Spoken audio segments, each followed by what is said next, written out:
curso como tal. Ahí ya está grabando, listo. ¿Y esto qué materia es? Ah, es acá, digital. Listo. Entonces, esto se bloqueó.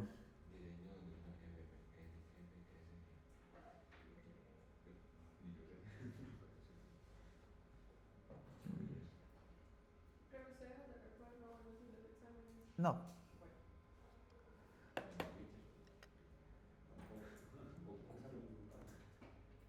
No, espérate que esto se bloqueó.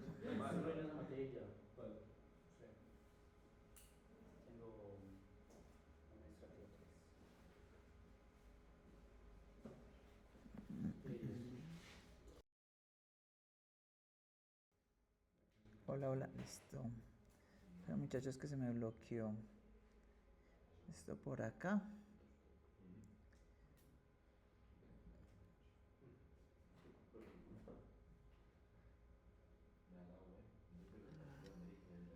Listo, ahí ya.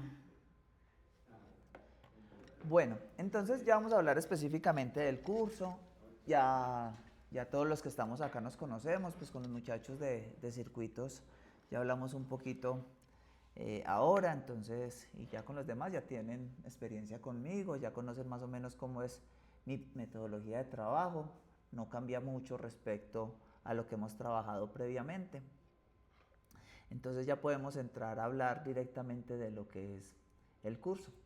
Pues mis datos creo que ya todos los tienen. Y vamos a hablar específicamente del curso. Entonces, como su nombre lo indica, curso de diseño digital 2. Entonces lo que vamos a hacer es seguir más o menos donde dejamos diseño digital 1.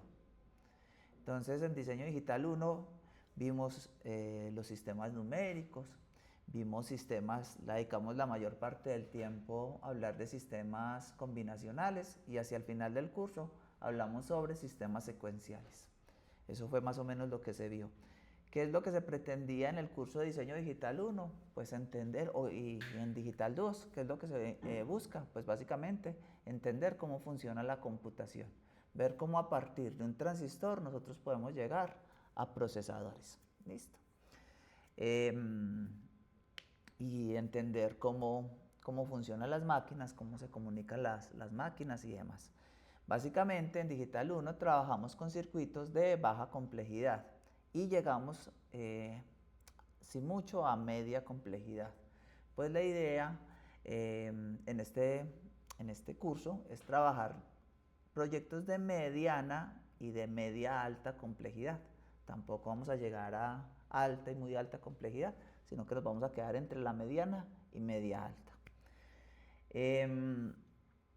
Para eso, pues, vamos a trabajar principalmente, por ejemplo, por allá en Circuitos 1 trabajábamos con algún tipo de programa para manejo de esquemáticos. Pues ya directamente en Digital 2 vamos a trabajar todo con código. Entonces el código que vamos a utilizar es código VHDL. Eso es lo que vamos a hacer, que es un lenguaje orientado a hardware. O sea que si bien por allá en Digital 1 ya trabajamos algunos elementos de VHDL, pues el fuerte de Digital 2 va a ser VHDL. De hecho, esta primera semana pues va a ser más como un repaso. Entonces vamos a trabajar de manera medio atípica. Pero la idea de la próxima semana es que el día de hoy, o sea, la primera sesión de la semana, sea conceptos teóricos de hardware, que los miércoles sean conceptos de programación y que los jueves, es así que quedó, sean las prácticas de laboratorio.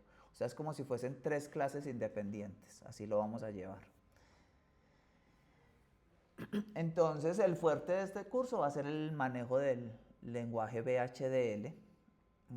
Quizás en Digital 1 muchas de las cosas las hicimos de manera medio intuitiva, mucho a partir de comparar, desarrollar o construir algo a partir de comparación.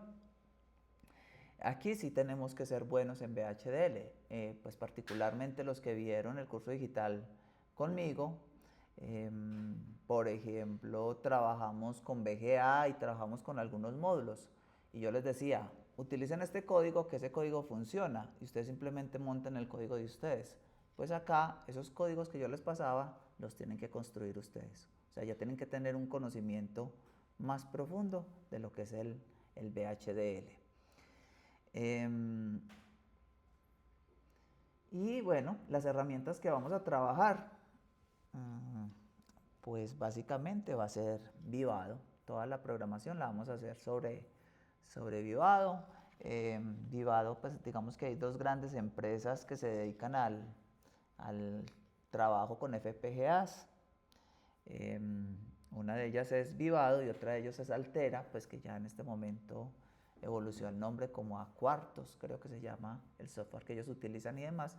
Pero pues aquí en la universidad utilizamos particularmente DigiLen, y dentro de DigiLen entonces la herramienta que se utiliza por defecto es Vivado. Como les decía, a mí recién yo estaba en proceso o tenía la intención de aumentarle un poquito el grado de exigencia a este curso, y para eso pues trabajar con hardwares un poquito más pesaditos. Cuando me quitaron el curso pues yo me desentendí completamente de la materia, entonces lo que yo estaba pensando pues no lo voy a poder ejecutar este semestre, pero la idea es que a partir del próximo semestre este curso dé un saltico cualitativo y que podamos avanzar muchísimo más de lo que se ha avanzado hasta ahora. Entonces, ¿cómo lo vamos a hacer? Pues el objetivo es que las Basis 3, que tienen una cantidad limitada de LUTs, utilizarlas directamente para Digital 1 y conseguir nuevas FPGAs con un poquito más de prestaciones para ustedes que van a ser un nivel más experto. Este semestre no va a ser, aún así, pues vamos a tratar de hacer, en el transcurso del semestre voy a tratar de inventarme cositas de tal manera que sea interesante para ustedes y que aprendan muchísimo, que obviamente ese es el objetivo principal de uno como docente.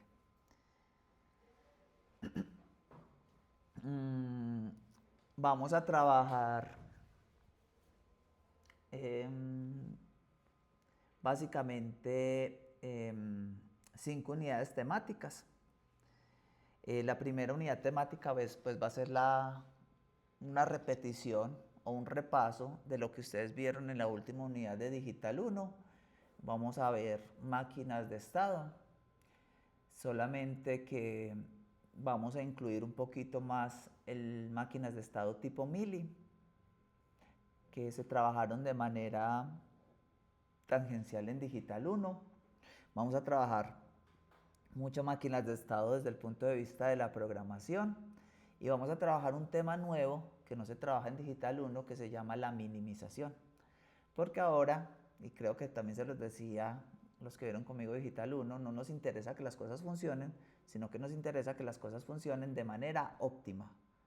No nos interesa, o sea, cuando eso que ustedes dicen como, profe, al menos funciona, en este curso no, porque este es un curso de diseño de hardware, o sea que el diseño tiene que ser óptimo, o sea que no se evalúa solamente el funcionamiento, sino que ese funcionamiento sea el mejor posible. Entonces para eso tenemos que utilizar estrategias de minimización. Después nos vamos a meter con un tema que son los sistemas asíncronos, o sea, sistemas que no requieren de un maestro, de un reloj, para construir sistemas secuenciales. O sea, vamos a construir sistemas secuenciales sin reloj. De hecho, los sistemas síncronos podríamos decir que no existen, que todos los sistemas son asíncronos y que los sistemas síncronos son una simplificación de los sistemas asíncronos.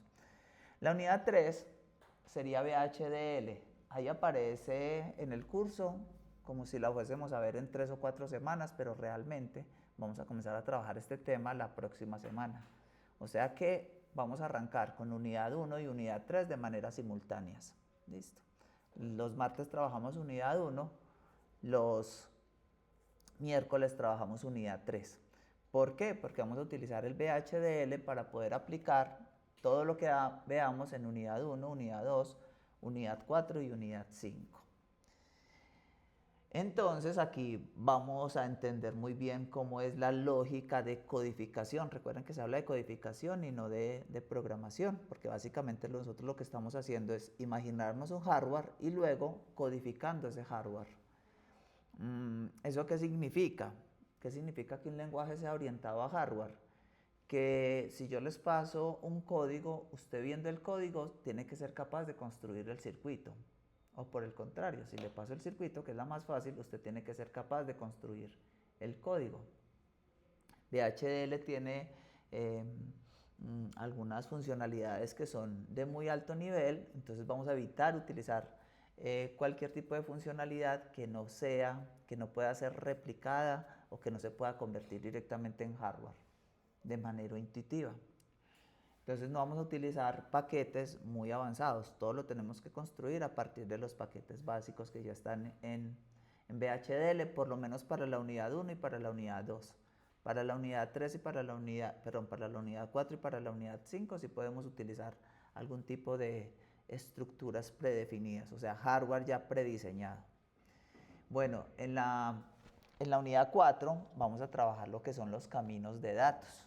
Básicamente, montar pequeños mini procesadores es como lo que podríamos decir en este momento. O sea, vamos a crear diferentes módulos y luego vamos a interconectar lógicamente esos diferentes módulos mediante máquinas de estado. Ese es el principio de un procesador. Un procesador uno tiene un cerebro y tiene diferentes módulos con los que uno puede interactuar. Entonces, allí vamos a tener la oportunidad de trabajar con memorias, vamos a entender un poquito qué son las memorias de acceso aleatorio, memoria RAM, y vamos a entender también un poquito de las memorias ROM y cómo se implementarían utilizando VHDL.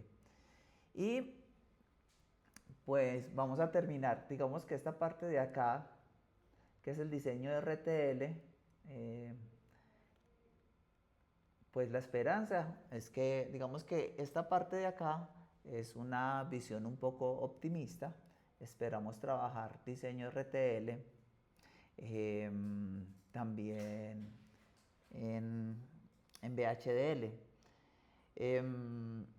Yo espero llegar sin ningún tipo de dificultad hasta esta cuarta unidad y ojalá podamos llegar hasta esta quinta unidad también. En este caso, mi experiencia en semestres anteriores es que la tocamos tangencialmente, pero no la abordamos con la profundidad que a mí me gustaría. Yo quisiera que este semestre sí se diera esa posibilidad. Ojalá lo podamos desarrollar muy bien.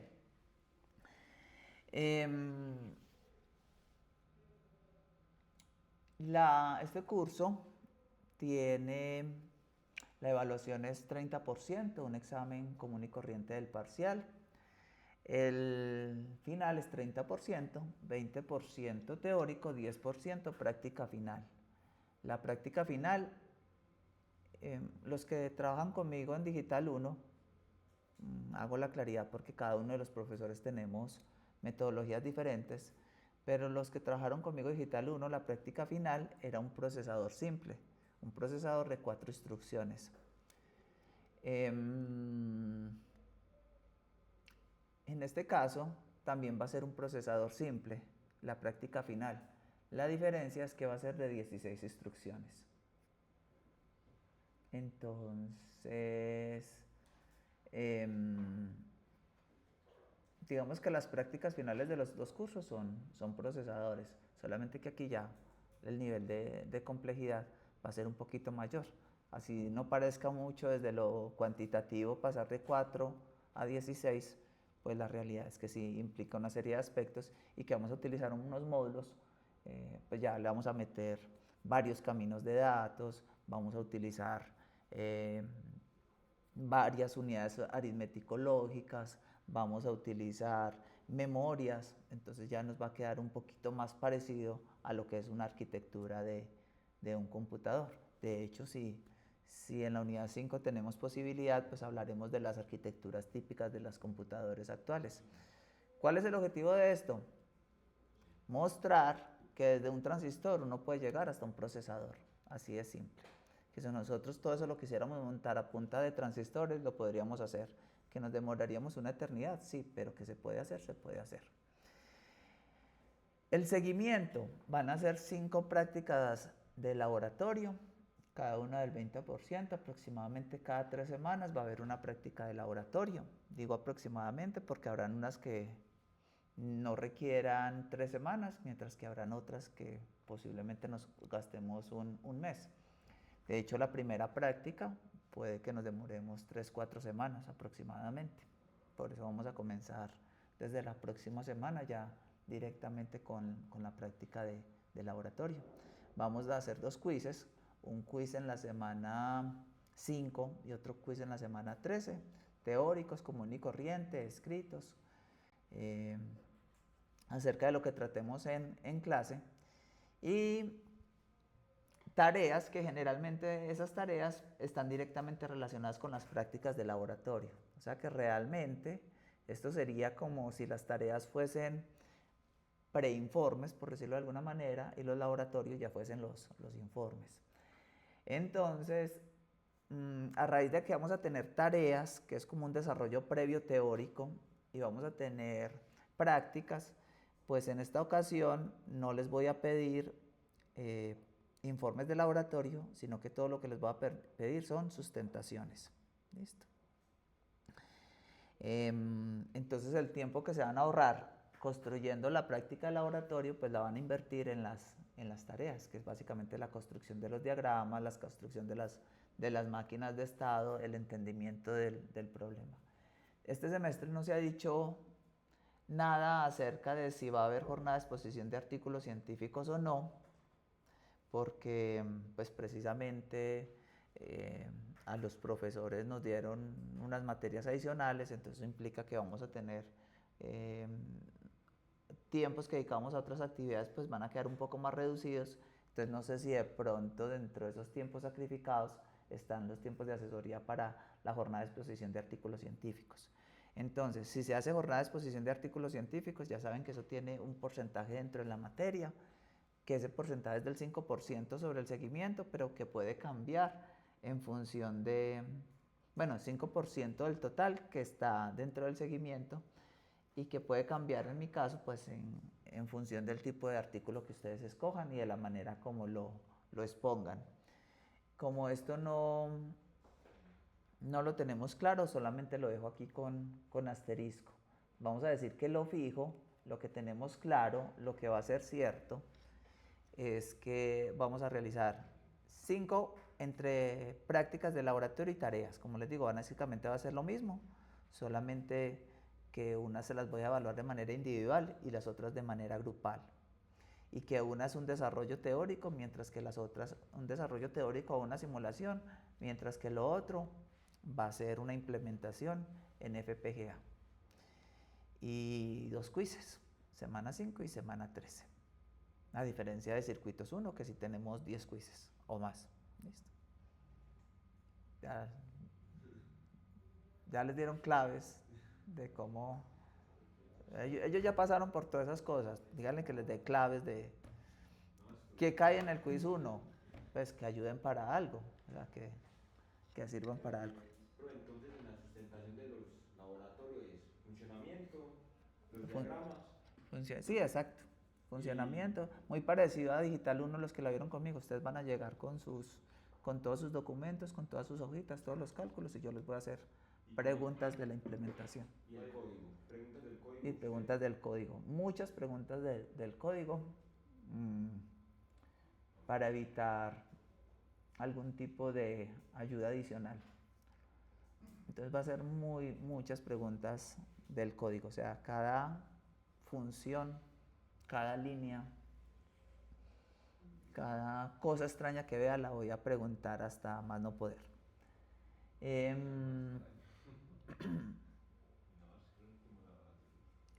Entonces, de hecho la primera práctica de laboratorio de este curso es la práctica final de Digital 1, un procesador de 4 instrucciones.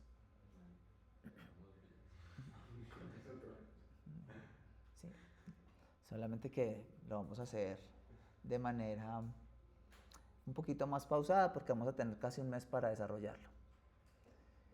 Pues en digital uno teóricamente tenían todo el semestre, pero la realidad es que comenzaban a hacerlo la semana final y así es muy duro que les funcionara.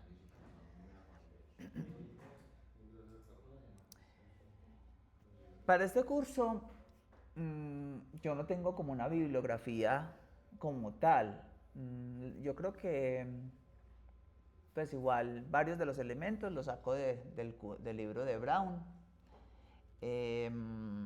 Pero hay otros elementos que son construidos a partir de diferentes bibliografías. O sea, a diferencia de otros cursos como circuitos, pues aquí yo no tengo un libro que yo les diga, vea, es que lean este capítulo o lean todo este libro, que ya con eso van a entender todo lo del curso, porque si tomo elementos de un lado, elementos de otro, y de hecho varias de las cosas que están en las presentaciones pues son directamente construidas, construidas por mí.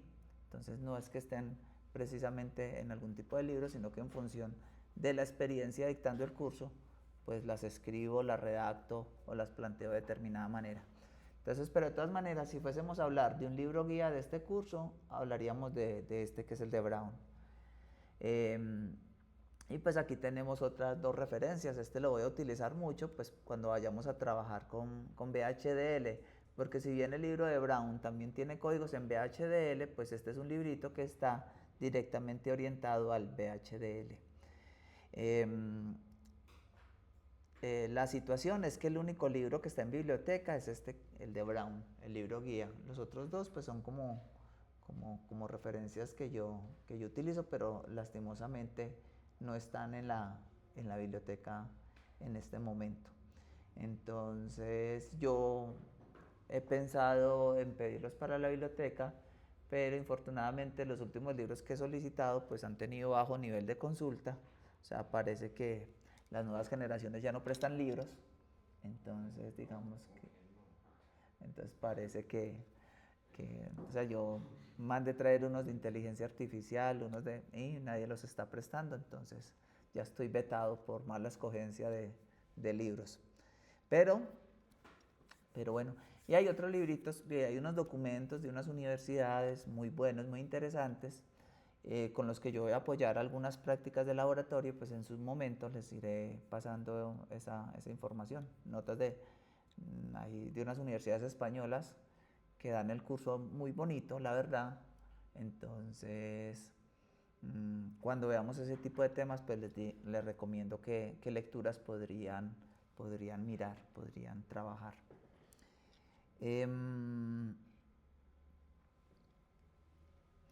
Bueno, y este sí lo mandé traer. Este sí está disponible en la biblioteca. Que algunas de las prácticas pues van a estar muy orientadas o muy sacadas de este libro. El problema de este libro es que es un libro más de código que de conceptos. Entonces, a mí me gustó bastante. Ahí hay una copia en la universidad. La copia la tenía prestada el profesor que iba a dar la materia. No sé si ya lo habrá devuelto. Si lo devuelven, pues ya saben que ahí está disponible. Listo, entonces es un librito bastante interesante y muchos de los ejercicios y muchos de los ejemplos que yo les voy a plantear aquí en la clase son tomados de ese libro, porque dentro de la literatura, por decirlo de alguna manera, moderna, es como el que más me ha llamado la atención, porque los dos que están a los costados es una literatura más clásica. Entonces, este libro es relativamente nuevo, puede ser del año 2018, 2019, que está muy bien y que trabaja con los tipos de tarjetas. Aquí está la tarjeta que nosotros trabajamos, miren que es la más humilde de todas, pero es muy poderosa para lo que nosotros podemos hacer tanto en digital 1 como en digital 2. O sea, para lo que nosotros normalmente hacemos está muy bien. Pero miren que ya hay otros niveles de FPGAs. Hay el tema de VHDL y de FPGAs. La principal ventaja que tienen las FPGAs es la posibilidad de realizar procesamiento en paralelo, y eso pues lo abordaremos con un poco más de calma a lo largo del curso.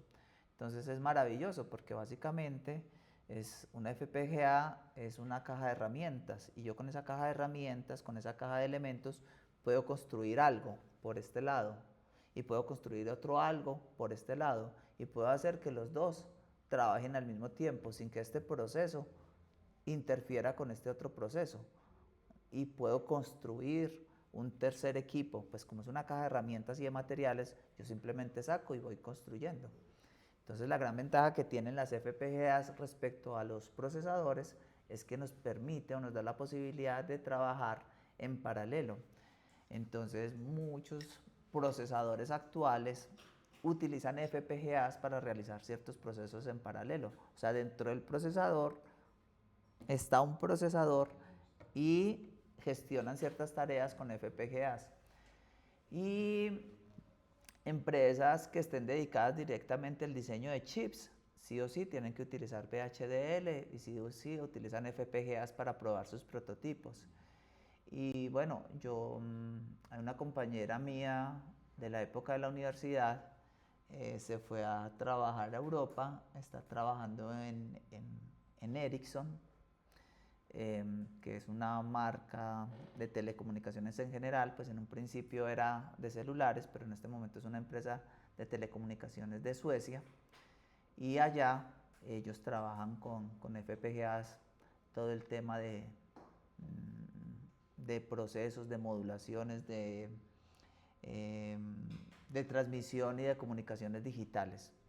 Entonces es algo, quien quita que alguno de ustedes también termine trabajando en Ericsson, entonces que tengan esa habilidad y esas capacidades desarrolladas para cuando llegue ese momento. Entonces el VHDL está muy pensado para la construcción de chips. Entonces ustedes son capaces, con lo que yo les enseñe, son capaces de construir un chip. Sí, la cosa es que ese chip tenga la suficiente importancia o que solucione un problema, ya es otra cosa. Si efectivamente es lo suficientemente interesante y soluciona un problema, entonces ya manda el esquema del VHDL y a estas empresas que se encargan de la construcción de semiconductores, pues te construyen el chip. Solamente que no te van a construir uno, sino que te van a pedir, no sé, 1000, 2000, 5000, 10000, 50000 unidades. O sea que usted tiene que estar muy seguro de que eso va a ser algo que va a revolucionar o algo que se va a vender mucho para que valga la pena la construcción.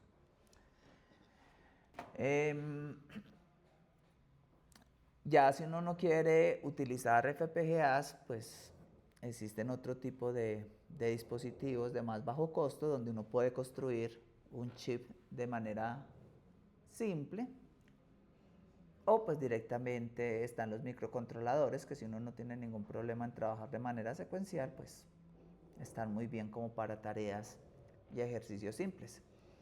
Este curso también es la puerta de entrada precisamente al mundo de los microcontroladores, que espero que nadie haya visto. Usted sí, usted ya vio hasta sistemas embebidos. Bueno, este curso es la puerta de entrada a los sistemas embebidos. Entonces, básicamente, el paso siguiente del VHDL en la capa de complejidad es el lenguaje ensamblador. Entonces, básicamente en VHDL trabajamos con unos y con ceros. O sea, así de simple. El lenguaje ensamblador es una evolución. Entonces ya trabajamos con pequeñas instrucciones. Y después ya vienen los códigos más de alto nivel, como C. Uno generalmente, pues, cuando aprende microcontroladores, pues termina programando en C, normalmente. O MicroPython, o Lua. Pero al principio, como para entender cómo funcionan todos los elementos de la arquitectura, uno comienza con Assembler, que es como el pasito arriba del VHDL. Entonces también los aprendizajes que ustedes desarrollen en esta materia, pues les va a servir para aprender bastante sistemas embebidos. Yo creo que se los he dicho en varios cursos, que para mí la materia más importante de la formación como ingeniero electrónico son los sistemas embebidos. O sea, para mí es, cuando uno gana sistemas embebidos, uno ya puede decir que es un ingeniero electrónico. O sea, para mí es la materia que lo que lo cambia todo.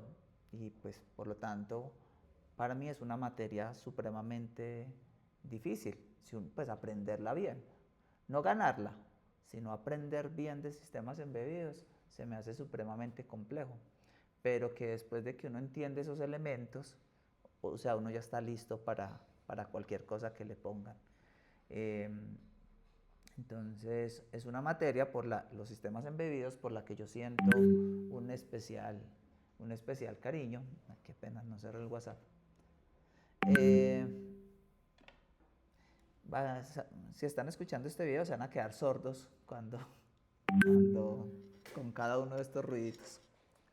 La voy a cerrar para que no.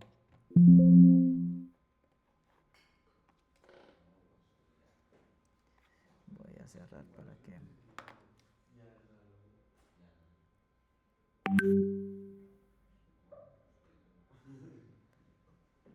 Ahí ya lo cerré, espero.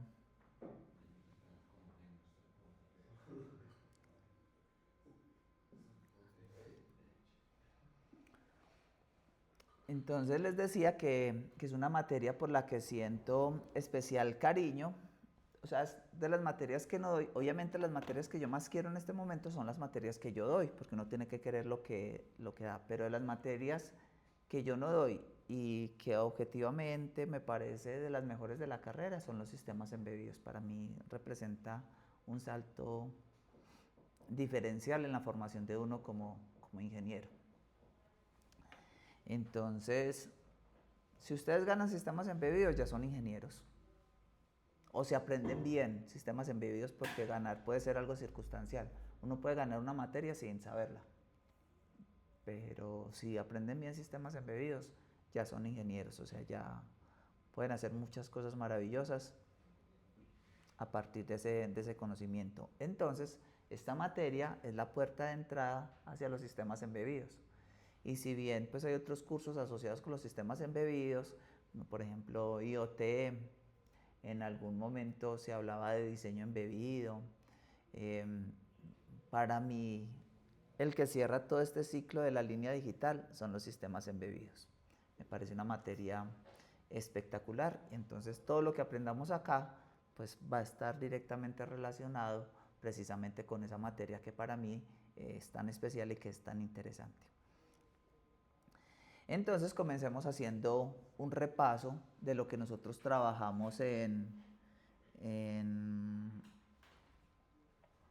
Digital 1. O sea, esta primera parte la vamos a llamar hoy y mañana. Lo que vamos a hacer, o básicamente esta semana, lo que vamos a hacer es un repaso de esos conceptos que vimos en Digital 1 y que los vamos a utilizar muchísimo en Digital 2. Entonces lo primero, con lo que comenzamos el curso de Digital 1 fue hablando de los sistemas numéricos. Decíamos que los sistemas numéricos son posicionales, indicando que la posición en la que se encontraba el número pues representaba una potencia de 2. Si por ejemplo yo decía 275, pues yo lo que estaba diciendo es que si estamos hablando en decimal, pues esto sería un 10 a la 0, esto sería un 10 a la 1 y esto sería un 10 a la 2. O sea que lo que representa un número sería 2 por 10 a la 2 más 7 por 10 a la 1 más 5 por 10 a la 0. O sea que es una forma comprimida de representar una operación matemática y que por lo tanto la posición que ocupara un número dentro de la posición que representara en la que se encontrara un dígito dentro del número, pues representaba una diferente potencia de 10. Que para nosotros era muy importante el sistema decimal porque es la manera como nosotros nos comunicamos, es la manera como nosotros desarrollamos nuestra aritmética. Sin embargo, para comunicarnos con las máquinas, pues el sistema que se debería utilizar es un sistema binario, un sistema de unos y ceros, encendidos y apagados, básicamente, y que como a nosotros nos interesa comunicarnos con las máquinas, entonces tenemos que ser capaces de pasar de manera indiferente entre el sistema binario y el sistema decimal. ¿De qué manera nosotros podemos convertir un número de decimal a binario? pues la operación que nosotros realizábamos era divisiones sucesivas. Entonces, por ejemplo, si yo el 285 lo quisiera pasar a binario, pues yo lo que tendría que hacer sería divisiones sucesivas por la base a la cual nosotros queremos pasar. Entonces 285 dividido 2 nos daría 142 y nos queda residuo 1. 142 dividido 2 nos daría 71, residuo 0. 71 dividido 2, 35, residuo 1. Y así sucesivamente hasta que tuviésemos 2 dividido 2, división 1, residuo 0. Y para construir el número, pues simplemente partíamos del último cociente e íbamos tomando los residuos hasta llegar a la posición inicial. Eso es lo que dice la teoría, pues realmente uno lo que hace, pues porque esto uno no lo puede ponerse a hacerlo a mano, sino que uno lo tiene que hacer de manera mental. Entonces de manera mental uno, ¿qué es lo que hace? Pues descomponer el número en las diferentes potencias de 2. Entonces, si yo quiero representar el 35, pues el 35 es 32 más 2 más 1. Y simplemente en las posiciones del 32, que es 2 a la 5, o sea, en la posición 5. 2, que es 2 a la 1, es decir, en la posición 1. Y 1, que es 2 a la 0, es decir, en la posición 0, pues voy a colocar unos. Entonces, realmente si a mí me dicen 35, páselo a base 2, yo no voy a decir 35 dividido 2, 17 me sobra 1, 17 dividido 2, 8 me sobra 1, sino que yo directamente digo, mentalmente, esto es 32 más 2 más 1. 1 es 2 a la 0, o sea que en la posición 0 debo colocar un 1. 2 es 2 a la 1, o sea que en la posición 1 debo colocar un 1. Y 32 es 2 a la 5, o sea que en la posición 5 tengo que poner un 1. O sea que en la posición 2 pongo un 0, en la posición 3 pongo un 0, en la posición 4 pongo un 0 y en la posición 5 pongo un 1. A ver.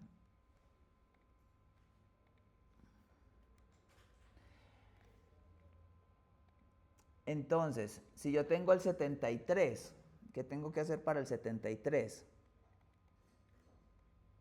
Descomponerlo en las potencias de 2, pues 64. ¿Cuál sería? 64 más 9.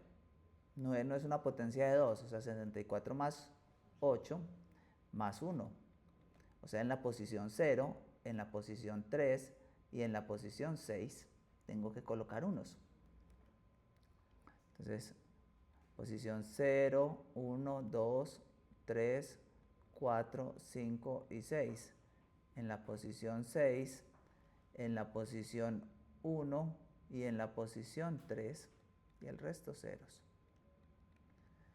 Sin embargo, la teoría dice que lo que uno hace es realizar divisiones sucesivas por 2 y luego tomar los residuos. Digamos que este sería el algoritmo, pero uno en la práctica pues es un poquito más eficiente. Juega precisamente con esa ventaja que uno tiene de conocerse fácilmente las potencias de 2. Ahora, si yo ese mismo 285 lo quiero pasar a una base octal, pues hago divisiones sucesivas por 8. Si yo lo quiero pasar a una base hexadecimal, pues haría divisiones sucesivas por 16. Y lo mismo, partiendo del último cociente, me devuelvo tomando cada uno de los residuos hasta el valor inicial.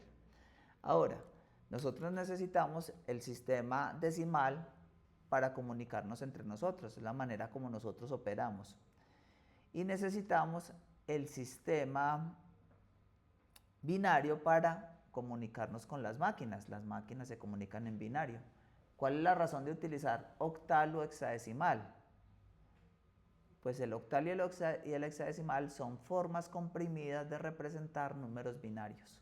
Entonces el problema de los números binarios es que un número pequeño se construye a partir de una cadena muy grande.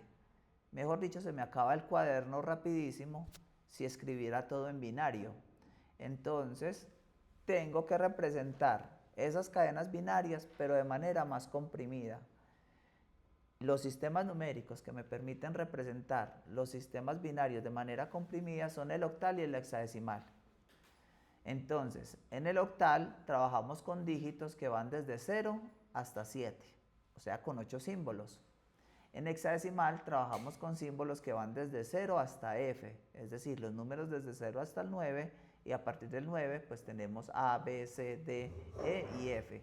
Y cada uno de esos dígitos representa una cadena de 4 bits que se conoce como nibble. Hasta luego. Entonces, básicamente el sistema hexadecimal es una manera de mostrarnos códigos binarios, pero de manera comprimida. Entonces, las representaciones se hacen mucho más sencillas y hay menos posibilidad de que nos vayamos a perder. Entonces, nosotros lo que tenemos que saber hacer bien es pasar de binario a decimal y de decimal a binario, que si ya lo tenemos en binario, hacer la representación octal o hexadecimal es muy sencillo. Por ejemplo, si yo tengo una cadena binaria 1, 0, 0, 1, 1, 1, 0, 0, 1, 0, 0, 1, entonces esto ocupa mucho espacio y corremos el riesgo de equivocarnos fácilmente porque estamos viendo unos y ceros. Entonces lo mejor cuando trabajamos con estas cadenas tan grandes y más grandes todavía es trabajar en hexadecimal. ¿Qué hacemos en hexadecimal? Hacemos paqueticos de A4 y sobre cada uno de esos paqueticos de A4 le asignamos el valor decimal, el valor hexadecimal correspondiente. 1001, 1001 es un 9. 1100, 1100 es un 12. ¿Cómo es el 12 en hexadecimal? Pues el 10 es A, el 11 es B, el 12 es C. Y aquí tendríamos 1001, esto sería 9. Entonces 9C9 es mucho más fácil de escribir y es mucho más fácil de representar que esta cadena como tal. Ahora, si yo digo A, B, 1, 0, pues la idea es que cuando yo vea ese hexadecimal, automáticamente esté viendo los unos y los ceros. Entonces, ¿qué es la A? Es un 10, 1, 0, 1, 0. ¿Qué es la B? Es un 11, 1, 0, 1, 1. ¿Qué es el 1? 0, 0, 0, 1. ¿Y qué es el 0? 4 ceros. Entonces yo estoy viendo cadenas binarias cuando veo los hexadecimales. Si yo cuando veo un hexadecimal no estoy viendo cadenas binarias, en lugar de simplificarme la vida, lo que estoy haciendo es complicándomela. Entonces por eso sí o sí, de manera automática, nosotros debemos manejar todos los valores binarios entre 0 y 15 en su forma hexadecimal. Y lo tenemos que ver de manera automática. Y eso nos va a facilitar mucho también los procesos de simulación e implementación cuando ya estemos trabajando en la FPGA, porque también para ver estas transiciones de manera fácil, cuando estemos haciendo una simulación se nos va a hacer mucho más sencillo si los trabajamos en hexadecimal. O por ejemplo, si yo voy a hacer una comunicación serial, voy a comunicar datos por un puerto desde un computador hasta otro computador, pues la mejor manera de ver cuáles son las cadenas que se están transmitiendo, que son cadenas grandes de unos y de ceros, es en su forma hexadecimal.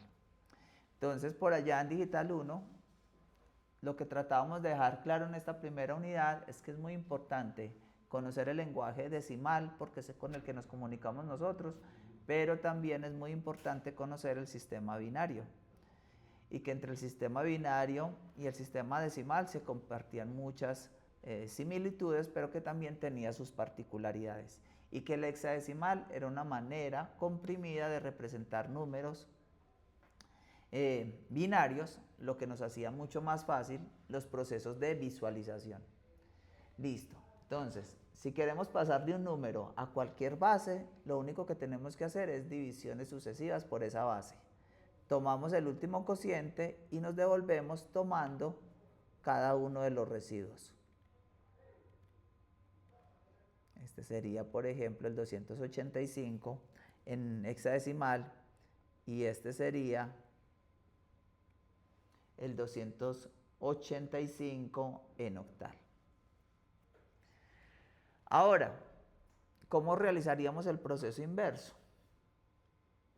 Si nosotros tenemos un número en binario, en octal, en hexadecimal, y yo quiero saber a qué número corresponde en decimal, ¿qué es lo que tendríamos que realizar?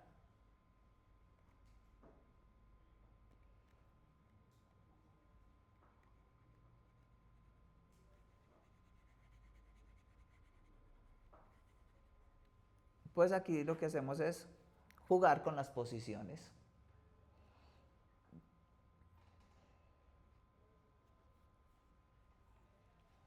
Entonces, si a mí me dicen, vea, tengo 1, 0, 1, 1, 1, 0 en binario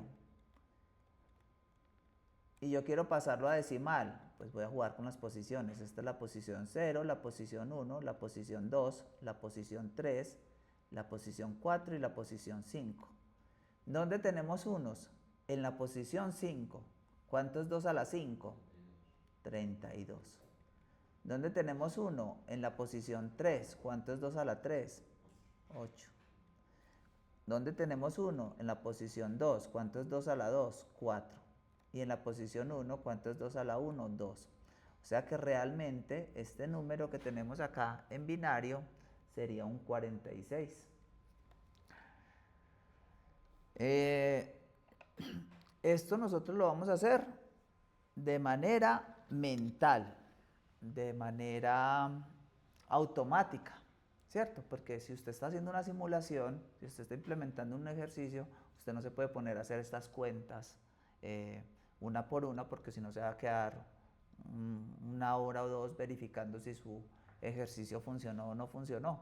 Esto tiene que ser algo rapidito, tiene que ser algo automático, y para esto lo único que necesitamos es conocer bien los códigos hexadecimales y conocer potencias de 2 y contar. Y ya. Ahora, si en lugar de tener un número en forma binaria, lo tenemos en forma octal, por ejemplo, pues el proceso es exactamente lo mismo. Esta es la posición 0, esta es la posición 1 y esta sería la posición 2. Entonces esto sería 3 por 8 a la 2 más 4 por 8 a la 1 más 6 por 8 a la 0, si fuese el octal. Entonces, ¿cuánto nos daría esto? 8 por 8, 64. 64 por 3, 180, 192, si no estoy mal. Más 4 por 8, 32. Más 6 por 1, 6. Entonces eso nos daría 200, 230, si no estoy mal. En decimal.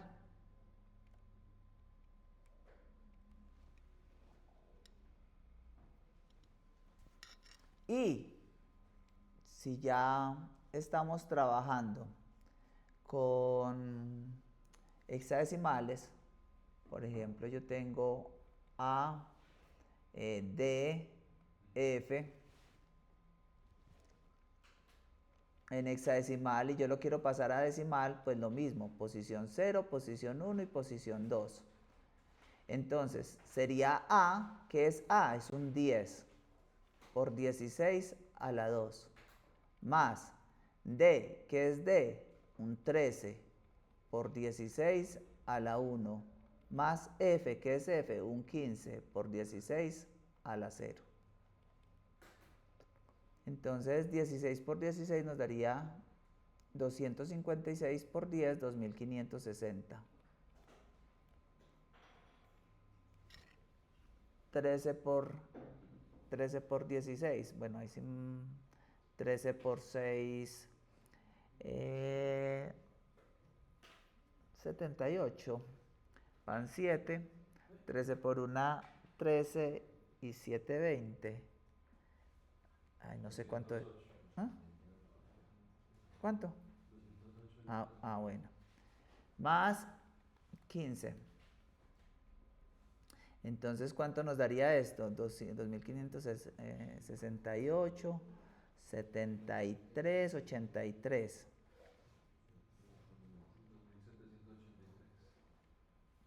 Listo. Entonces, en Digital 1, pues uno se la pasa un buen rato insistiendo con todos estos valores, con todo este tipo de transformaciones. Realmente nos va a interesar decimal, pues porque es el de nosotros. Binario, porque es el de las máquinas. Pero para poder interpretar o para poder trabajar fácilmente con los binarios, vamos a preferir el hexadecimal. Entonces, siempre que tengamos la posibilidad de representar los datos en hexadecimal, lo vamos a hacer. ¿Por qué? Porque es mucho más fácil de trabajar, mucho más fácil de escribir. Entonces, en esencia es decimal y hexadecimal, siempre y cuando seamos capaces de ver en los hexadecimales valores binarios. Si no estamos viendo en los hexadecimales valores binarios, en lugar de ayudarnos, pues lo que nos está es perjudicando.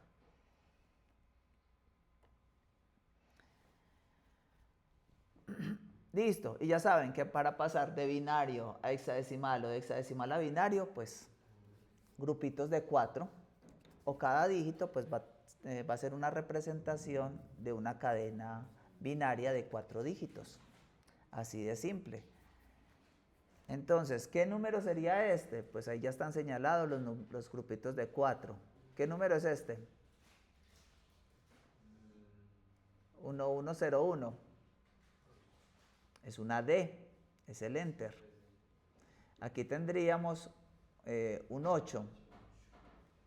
Aquí tendríamos una B. Aquí tendríamos una C. Y aquí tenemos solamente 2 dígitos. Rellenamos mentalmente con un par de ceros y aquí lo que tenemos es un 2. Listo. Entonces tenemos que estar viendo en los hexadecimales valores binarios, ¿cierto? Esa es la gracia del sistema hexadecimal y esa es la razón por la que existe el sistema hexadecimal.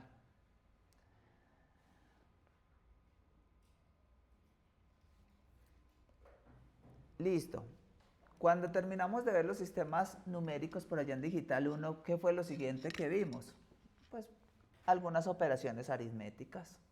Entonces, dentro de las operaciones aritméticas teníamos la suma, pero la suma se podía hacer de 2 maneras. Si la suma era sin signo o si la suma era con signo. Si la suma era con signo, entonces ya tendríamos que mirar qué tipo de codificación se estaba usando. Para los números con signo, en Digital 1 vimos 3 tipos de codificación. Signo magnitud, complemento a 1 y complemento a 2. Si la suma era sin signo, pues todos los números siempre eran positivos, entonces no nos teníamos que preocupar si estábamos sumando, si estábamos restando. ¿Cómo se hace la suma con signo? Igual, sin signo, perdón. ¿Cómo se hace la suma sin signo en binario? De la misma manera que lo hacemos en decimal. Si yo voy a sumar 15 más 27, ¿yo qué hago? 7 más 5. 7 más 5, ¿cuánto es? 12. Coloco el 2 y llevo 1.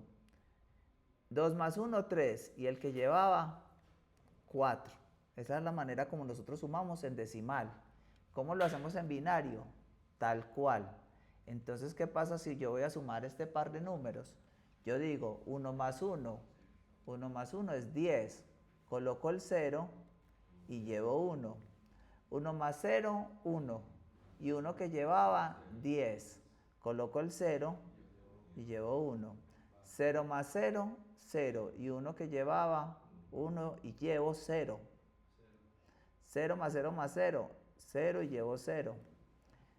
1 más 1, 10. Y 0 sigue siendo 10. Coloco el 0 y llevo 1. 1 más 0, 1, y uno que llevaba 10, coloco el 0 y llevo 1, 1 más 1, 10, y uno que llevaba 11, coloco el 1 y llevo 1, 0 más 1, 1, y uno que llevaba 10, coloco el 0 y llevo 1, y 1 más 0, 1. Y ese sería el resultado. No hay ningún problema, es de la misma manera que nosotros lo hacíamos que lo hacemos cuando estamos trabajando con números decimales. O sea que desde el punto de vista operacional no hay ningún tipo de diferencia entre la suma sin signo decimal y la suma sin signo binaria. ¿Dónde hay algún tipo de complicación o dónde cambian las cosas? Cuando estamos trabajando con números con signo. Entonces recuerden, hay tres maneras diferentes de representar los números con signo. Sin embargo, de las tres maneras que hay, complemento a 1, signo magnitud y complemento a 2, la que requiere una menor cantidad de hardware para operar es la codificación en complemento a 2. Entonces, si vamos a hacer operaciones aritméticas, eso aplica para este curso porque nosotros vamos a hacer unidades aritmético-lógicas. Si vamos a hacer operaciones aritméticas, la codificación la debemos hacer en complemento a 2. ¿Listo? Entonces, siempre que se hable con números, de números con signo en este curso, por defecto vamos a entender que se trata de complemento a 2. Listo. ¿Y cómo se trabaja el complemento a 2? Por ejemplo, si a mí me dicen represente el menos 12 en complemento a 2, los positivos no hay ningún problema. Si comienza un número con 0, significa que es un número positivo. Si el número comienza con 1, es un número negativo.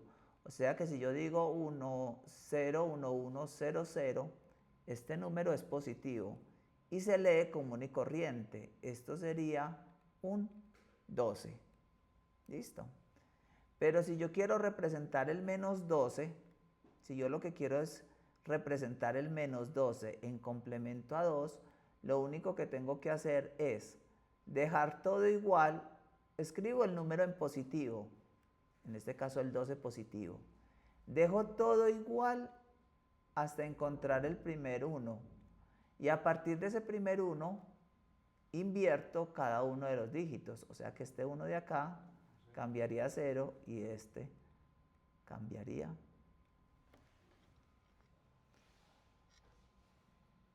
Esa es la manera de hacerlo mentalmente, de hacerlo manualmente.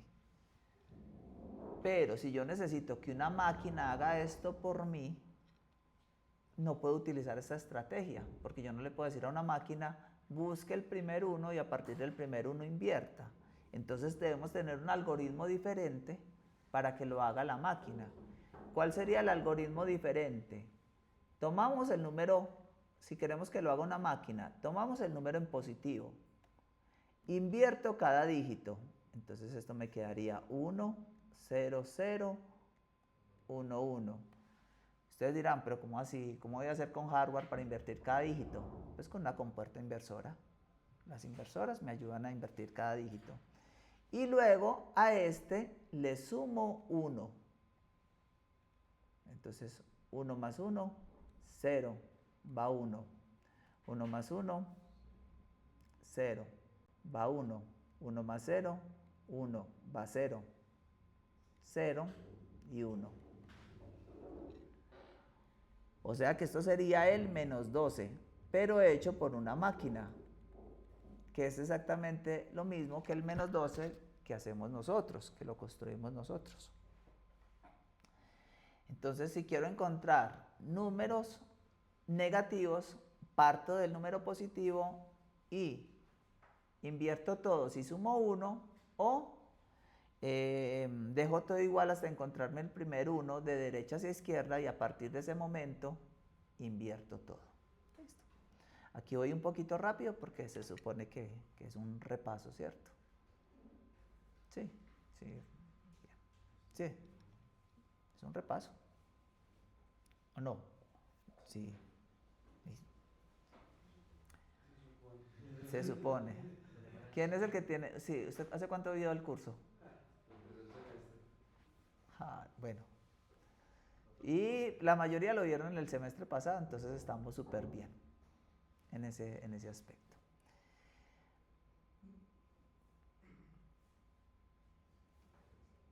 Listo. Entonces, ya soy capaz de representar un número decimal negativo de manera binaria. Ya saben, utilizamos complemento a 2. O sea, ya en digital 2 no vamos a hablar de complemento a 1, de signo magnitud. No, aquí en digital 2 directamente cuando se habla de números con signo es complemento a 2. Ya, listo. Entonces en algún enunciado, si en algún ejercicio les dicen, tenemos que representar el -7, ya no nos tenemos que preguntar, -7 en complemento a 1, en signo de magnitud o en complemento a 2. No, aquí ya todo es complemento a 2. Si vamos a construir una unidad aritmético lógica que sume y que reste, la suma y la resta se tiene que hacer en complemento a 2. Así de simple. Listo. Si nosotros queremos hacer restas, pues, ¿qué es lo que tenemos que hacer? Por ejemplo, de 52 tenemos que restar 115. Pues una resta no es más que una suma, solamente que al sustraendo le tenemos que cambiar el signo, es decir, le tenemos que sacar el complemento a 2. Entonces, básicamente, la suma y la resta se hacen de la misma manera, solamente que en el proceso de resta nosotros tenemos que sacar el complemento a 2. Si el número es negativo y le sacamos el complemento a 2, pues va a quedar positivo, ¿cierto? Si el número es positivo y le sacamos el complemento a 2, pues va a quedar negativo. Entonces, si queremos hacer, por ejemplo, la operación 52 más 115, lo único que tenemos que hacer es tomar el 115 y sacarle el complemento a 2. Entonces, ¿cómo es el 52? Pues el 52, recordemos, el 52 nosotros lo vamos a descomponer en sus potencias de 2. Sería 32, sería más 16, 32 más 16 sería 48, más 4, 52. Esto sería en la posición 2, en la posición 4 y en la posición 5. Entonces en la posición 2, en la posición 4 y la posición 5. Ya. Tan rápido. No, te faltan como 9 minutos. ¿Eh? Como 9 minutos. Todo entonces en este curso lo vamos a asumir que es complemento a 2. Sí, de una vez, ya estamos grandes. Ya pasamos esa etapa donde veíamos diferentes tipos de codificaciones. Aquí ya todo es complemento a 2. De pronto en algún ejercicio no les colocará algo en complemento a 1 ahí como para... Pero no especifica. Sí, sí. Pero aquí por defecto siempre va a ser complemento a 2. Listo. Entonces miren, ¿y cómo es el 115? Ah, bueno, el 115 ya está más complicado, ¿cierto? ¿Sería qué? ¿Cuál sería la potencia de 2 más cercana a 115 sin pasarnos? 64, muy bien. ¿Alcanza para un 32? Alcanza. Ya vamos en 96. ¿Alcanzaría para un 16?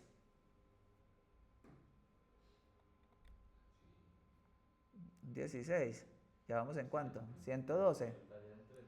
Y me faltarían 3. O sea, un 2 y un 1. O sea, en la posición 0, en la posición 1, en la posición 4, en la posición 5 y en la posición 6. Entonces en la posición 0, en la posición 1, en la posición 4, en la posición 5 y en la posición 6. Listo.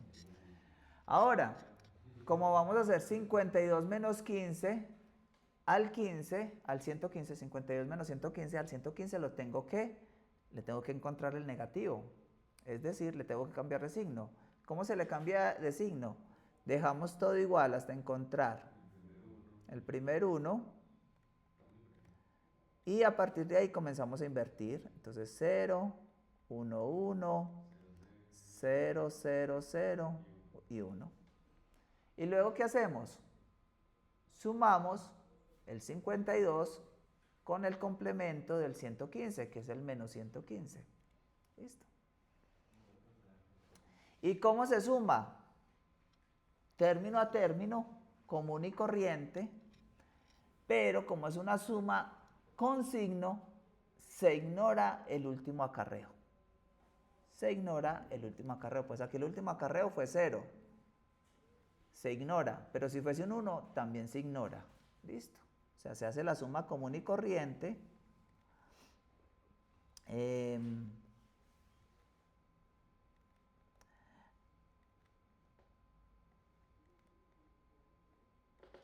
Pero se ignora el último acarreo.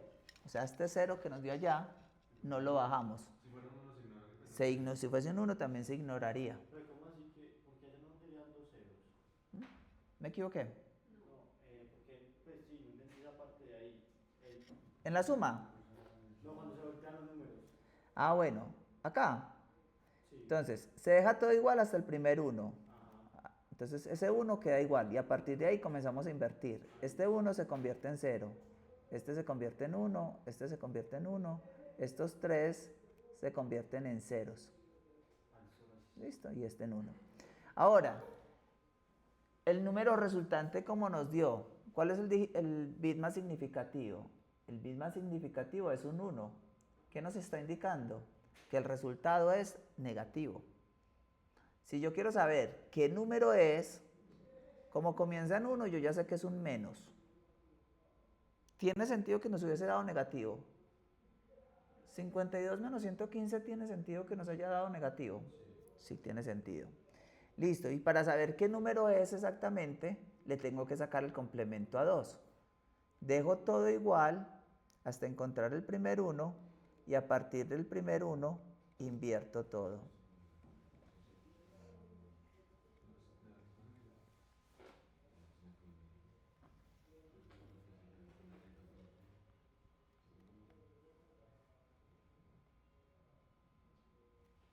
Entonces, ¿qué número nos dio?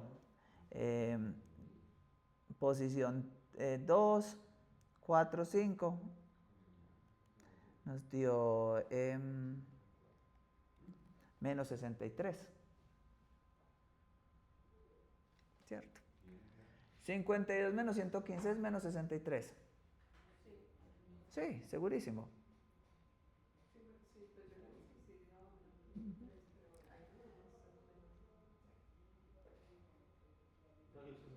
Ahorita el resultado, ese 1 sería un menos. Y ahí ya empieza a contar. Sí, repíteme la pregunta, por favor. O sea, que ese número de allá, ese 1 de allá, ese sería el signo. Ese sería el signo, pero también se utiliza para la inversión. O sea, ya sabemos que este número nos dio negativo. Sí. Y ya aplico el complemento a 2. Y esto nos va a dar un número positivo. Este número positivo es el 63. O sea que el resultado es menos 63. Este número de acá abajo, es 63. ¿Por qué? Porque es 32 más 16 más.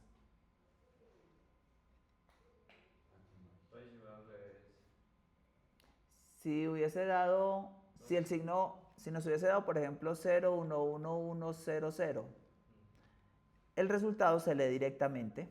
Primero nos hubiese dado positivo. Y el resultado sería, este es un 28. Entonces no hay que sacar complemento a 2.